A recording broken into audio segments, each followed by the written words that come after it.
നിങ്ങളിൽ ഏറ്റവും ഉത്തമന്മാർ തൻ്റെ ഭാര്യയോട് നല്ല നിലക്ക് വർത്തിക്കുന്നവരാണ്. വഅന ഖൈറുക്കും ലിഅഹ്ലി, നിങ്ങളുടെ കൂട്ടത്തിൽ തൻ്റെ ഇണയുമായി ഏറ്റവും കൂടുതൽ നല്ല സഹവർത്തിത്വത്തോടു കൂടി മുന്നേറുന്ന വ്യക്തിത്വം ഞാനാകുന്നു എന്ന് നബി സല്ലല്ലാഹു അലൈഹി വസല്ലമ ആ കാര്യത്തിൻ്റെ ഗൗരവം സൂചിപ്പിച്ചുകൊണ്ട് പ്രത്യേകം എടുത്തു പറയുകയുണ്ടായി.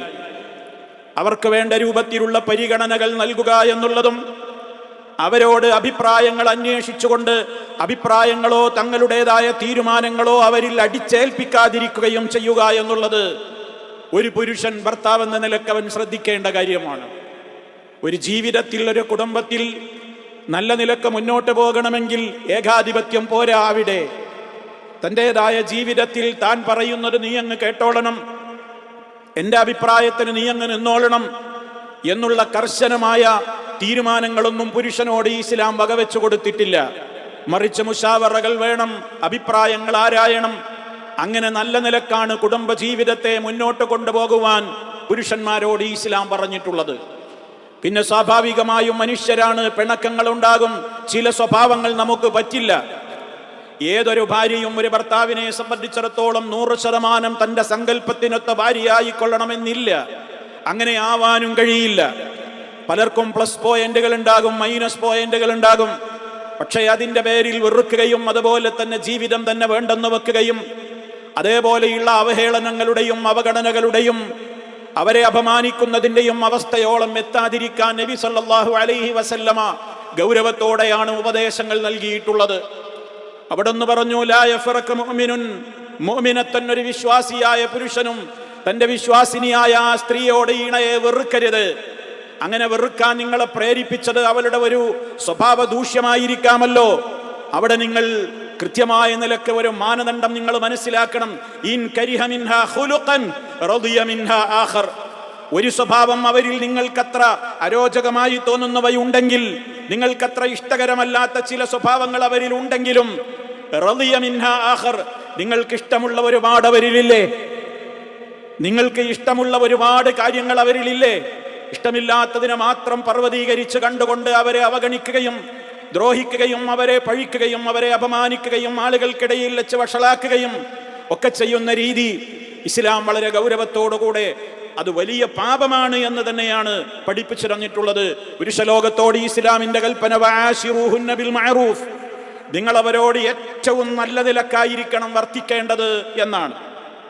ആ വിധത്തിലുള്ള കൃത്യമായ ഏറ്റവും നല്ല സ്വഭാവം ഈ ലോകത്തിന് കാഴ്ചവെച്ച നേതാവായിരുന്നു ഏത് രംഗത്തും നമുക്ക് മാതൃകയായ മഹാനായ മുഹമ്മദ് നബി സല്ലല്ലാഹു അലൈഹി വസല്ലം.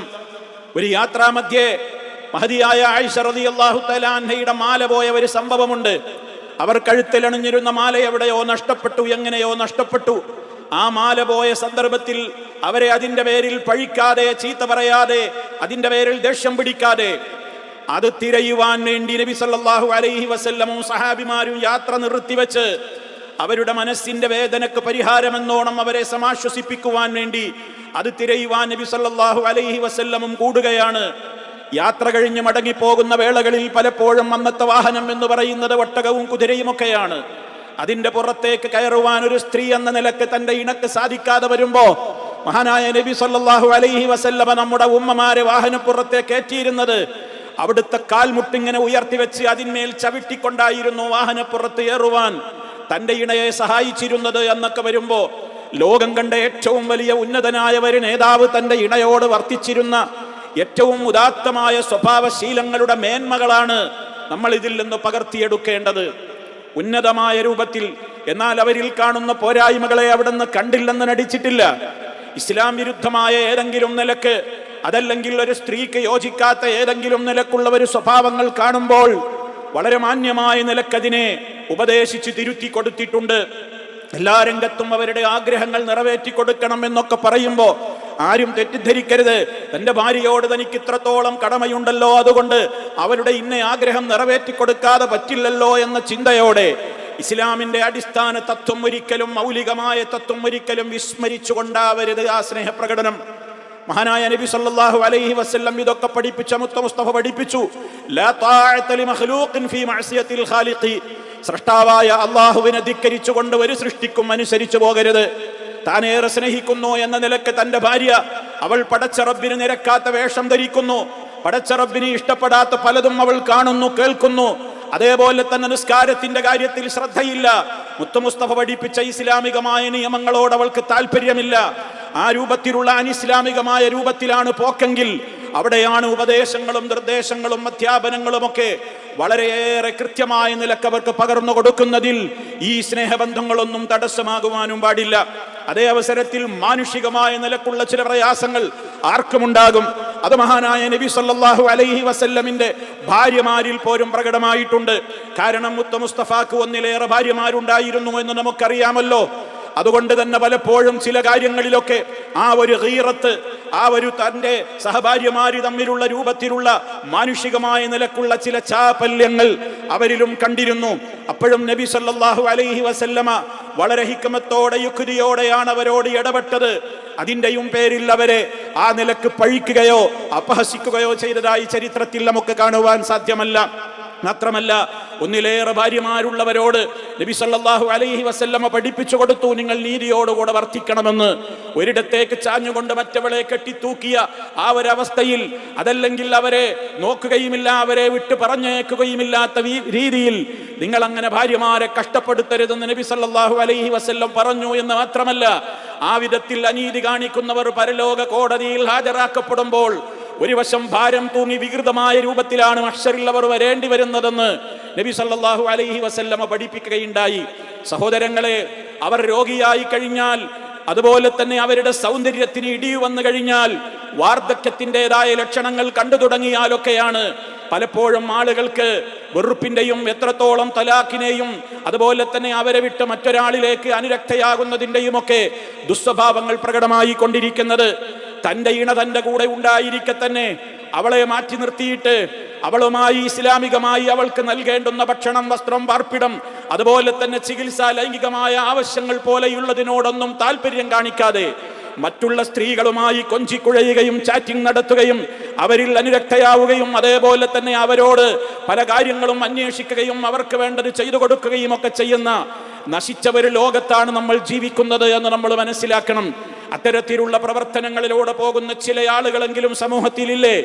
എത്ര ഗൗരവത്തോടുകൂടെയാണ് ഇസ്ലാം പറഞ്ഞത്, വലാ തഖറബുസ്സിന, നിങ്ങൾ വ്യഭിചാരത്തെ സമീപിക്കുക പോലും ചെയ്യരുത്. വ്യഭിചരിക്കരുതെന്ന് പറയുന്നതിനേക്കാൾ അപ്പുറം വലാ തഖറബുസ്സിന ഇന്നഹു കാന ഫാഹിശതൻ വസാഅ സബീല, നിങ്ങൾ വ്യഭിചാരത്തോട് അടുക്കുക പോലും ചെയ്യരുതെന്ന്. വ്യഭിചാരത്തിലേക്ക് ഒറ്റയടിക്ക് പോയി വീഴാറല്ല പതിവ്. അതിന്റെ മുമ്പ് ചില കവാടങ്ങൾ കടന്നിട്ടേ വ്യഭിചാരത്തിലേക്ക് എത്തുകയുള്ളൂ. അതാണ് അനാവശ്യമായ നോട്ടം, അതാണ് അനാവശ്യമായ കേൾവി, അതാണ് അനാവശ്യമായ സംസാരം, അതാണ് അനാവശ്യമായ സ്പർശനം, അതാണ് അനാവശ്യമായ രൂപത്തിലുള്ള നടത്തങ്ങൾ. ആ രൂപത്തിലുള്ള ഒരു പ്രവർത്തനങ്ങളിലും നിങ്ങൾ ഉണ്ടാകുവാൻ പാടില്ല എന്ന് വളരെ ഗൗരവത്തോടുകൂടെയാണല്ലോ ഇസ്ലാം പഠിപ്പിച്ചിട്ടുള്ളത്. അതുകൊണ്ട് തന്നെ ഒരു സംശയം വരുന്ന വിധത്തിലുള്ള, ഒരു സംശയ രോഗത്തിന് ഇടയാകുന്ന വിധത്തിലുള്ള ഒരു പെരുമാറ്റവും ഇല്ലാതെ തന്നെ ആത്മാർത്ഥതയെ അല്ലാഹുവാണ് അറിയുന്നവൻ. റബ്ബിന്റെ നോട്ടമുണ്ട്, റബ്ബിന്റെ അറിവുണ്ട്, റബ്ബെല്ലാം മനസ്സിലാക്കുന്നുണ്ട് എന്ന കൃത്യമായ ബോധത്തോടെ തൻ്റെ സ്നേഹം തൻ്റെ ഇണകളിലേക്ക് അല്ലെങ്കിൽ ഇണകളിലേക്ക് മാത്രം പ്രകടിപ്പിക്കുന്ന ആ ഒരു സ്വഭാവത്തെയാണ് ഇസ്ലാം പ്രത്യേകം ഒരുപാട് ഉപദേശ നിർദ്ദേശങ്ങളിലൂടെ പഠിപ്പിച്ചു തന്നിട്ടുള്ളത്. അതുപോലെ തന്നെ രോഗിയായാൽ അവഗണിക്കുന്ന ഭർത്താക്കന്മാരുണ്ട്. സൗന്ദര്യം പോയി ത്വലാഖിനെ വരെ ചിന്തിക്കുന്ന ആളുകളുണ്ടെന്ന് പറഞ്ഞില്ലേ? രോഗിയായാൽ അവർക്ക് വേണ്ട പരിചരണത്തിലും അതേപോലെ തന്നെ അവർക്ക് വേണ്ട സംരക്ഷണം നൽകുന്നതിലുമൊക്കെ വലിയ പ്രതിഫലം ഇസ്ലാം നിശ്ചയിച്ചു എന്നുള്ളതിൻ്റെ ഏറ്റവും വലിയ ഉദാഹരണമാണ് ചരിത്രത്തിൽ മഹാനായ മൂന്നാം ഖലീഫ ഉസ്മാൻ ഇബ്നു അഫ്ഫാൻ റളിയല്ലാഹു തആല അൻഹു. ഉസ്മാൻ ഇബ്നു അഫ്ഫാൻ റളിയല്ലാഹു അൻഹു അല്ലാഹുവിന്റെ റസൂലിന്റെ കാലത്ത് ബദർ യുദ്ധത്തിന് വേണ്ടിയുള്ള ബദറിലേക്ക് പോകുവാനുള്ള ആഹ്വാനമുണ്ടായപ്പോ മഹാനായ ഉസ്മാൻ റളിയല്ലാഹു തആല അൻഹു നമ്മൾ മനസ്സിലാക്കണം, അദ്ദേഹം ബദറിൽ പങ്കെടുത്തിട്ടില്ല. പക്ഷേ ബദരീങ്ങളുടെ കൂട്ടത്തിൽ ഉസ്മാൻ റളിയല്ലാഹു അൻഹു എണ്ണപ്പെടുന്നുണ്ട്. ഇത് പലർക്കും അറിയില്ല. ഉസ്മാൻ റളിയല്ലാഹു അൻഹു ബദരീങ്ങളുടെ പേര് നോക്കുമ്പോൾ ഉസ്മാൻ റളിയല്ലാഹു അൻഹുവിന്റെ പേരുണ്ട്. പക്ഷേ ഉസ്മാൻ റളിയല്ലാഹു അൻഹു മദീന വിട്ട് ബദറിലേക്ക് പോയിട്ടില്ലായിരുന്നു. എന്തേ കാരണം? പിന്നെ എങ്ങനെയാണ് ഉസ്മാൻ റളിയല്ലാഹു അൻഹുവിനെ ബദരീങ്ങളിൽ തന്നെ ഉൾപ്പെടുത്തിയത്? എന്താണ് ആ ചരിത്രം നമ്മൾ അറിയണം. ബദറിന് വേണ്ടി പോകാൻ നിൽക്കുന്ന നേരത്ത് സ്വന്തം ഭാര്യക്ക് അസുഖമായിരുന്നു, വളരെ കലശലായ രോഗമായിരുന്നു. ബാപ്പയായ നബി സല്ലല്ലാഹു അലൈഹി വസല്ലം തന്റെ അമ്മോശനായ റസൂലുള്ള പോലും സ്ഥലത്തില്ല, ആരുമില്ല, പരിചരിക്കാൻ ആളില്ല. ആ സമയത്ത് എന്ത് ചെയ്യണമെന്ന് വല്ലാത്ത വിഷമം ബാധിച്ചപ്പോ മഹാനായ മുത്ത മുസ്തഫയാണ് പറഞ്ഞത്, മോനെ നീ വരേണ്ടതില്ല, ഭാര്യയെ പരിചരിച്ചോളൂ, ശുശ്രൂഷിച്ചോളൂ, അവളുടെ രോഗത്തിന് വേണ്ട പരിഹാരങ്ങൾ കണ്ടോളൂ, പരിചരിച്ചുകൊണ്ട് നിന്നോളൂ, നിങ്ങൾ ഒരിക്കലും വിഷമിക്കേണ്ടതില്ല. ബദറിൽ പങ്കെടുത്ത തുല്യമായ പ്രതിഫലം താങ്കൾക്കുമുണ്ട്, അവരിൽ താങ്കളും ഉണ്ടാകുമെന്ന് മുഹമ്മദ് നബി സല്ലല്ലാഹു അലൈഹി വസല്ലമ പ്രഖ്യാപിച്ച ഏറ്റവും വലിയ ഒരു നിഅമത്ത് റബ്ബിന്റെ വഹയിന്റെ അടിസ്ഥാനത്തിൽ ഉസ്മാൻ റളിയല്ലാഹു അൻഹു ചരിത്രത്തിൽ ബദരീങ്ങളിൽ എണ്ണപ്പെടുന്നു, ബദറിൽ പങ്കെടുക്കാതെ തന്നെ. എന്തേ കാരണം? തന്റെ ഇണക്ക രോഗമായപ്പോ രോഗപരിചരണത്തിന് നിന്നതിന്റെ കൂലിയാണ് കിട്ടിയത്, ആ മഹത്വമാണ് ലഭിച്ചത് എന്ന് നമ്മൾ മനസ്സിലാക്കണം. അത്രത്തോളം ഇസ്ലാം അത്രയും പ്രാധാന്യത്തോടുകൂടെ പറയുമ്പോ ഇന്ന് ആദ്യമൊക്കെ മധുവിധുകളുടെ ആ രസങ്ങളുമൊക്കെ കഴിഞ്ഞ്, വിവാഹത്തിന്റെ ആദ്യ നാളുകളൊക്കെ കഴിഞ്ഞ്, 1ഉം 2ഉം 3ഉം ഒക്കെ പ്രസവങ്ങളൊക്കെ പിന്നിട്ട് വർഷങ്ങളൊക്കെ കഴിയുമ്പോൾ അകൽച്ചകളൊക്കെ തുടങ്ങി കൂടുതൽ കൂടുതൽ ദുസ്വഭാവങ്ങളിലേക്ക് നീങ്ങുന്ന ഭർത്താക്കന്മാർ പലപ്പോഴും ലോകത്ത് പലയിടങ്ങളിലും ഉണ്ട് എന്നുള്ളത് നമുക്കറിയാം. അതുകൊണ്ട് തന്നെയാണ് ഇസ്ലാം ഈ വിഷയത്തിൽ വളരെ ഗൗരവത്തോടുകൂടെ അവരോട് ഇടപെടാൻ, വളരെ കൃത്യമായി ആ വിഷയത്തിൽ സൂക്ഷ്മത പാലിക്കണം എന്ന് നമുക്ക് പഠിപ്പിച്ചിരുന്നതും. എത്രത്തോളം പിരിയേണ്ടി വന്നാൽ പോലും തന്റെ ഒരിണയെ ഒരിക്കലും മുന്നോട്ട് പോകില്ല, ഇത് മുന്നോട്ട് പോകുന്ന രൂപത്തിലുള്ള ഒരു നിലക്കുമുള്ള പഴുതുകളിൽ എന്ന് വരുമ്പോ ഇസ്ലാം ത്വലാഖ് അനുവദിച്ചു. ആ ത്വലാഖ് ചൊല്ലുമ്പോൾ പോലും അവളോട് കാരുണ്യം കാണിക്കണമെന്നാണ് പറഞ്ഞത്. മെൻസസ് പീരീഡിൽ ത്വലാഖ് ചൊല്ലിക്കൂടാ, ത്വലാഖ് ചൊല്ലിയാൽ ശുദ്ധികാലത്തെ ത്വലാഖ് ചൊല്ലാൻ പാടുള്ളൂ. മാത്രമല്ല, ത്വലാഖ് ചൊല്ലിക്കഴിഞ്ഞാൽ തന്നെ അവളെ വീട്ടിൽ നാട്ടി പുറത്താക്കാനൊന്നും പറ്റൂല.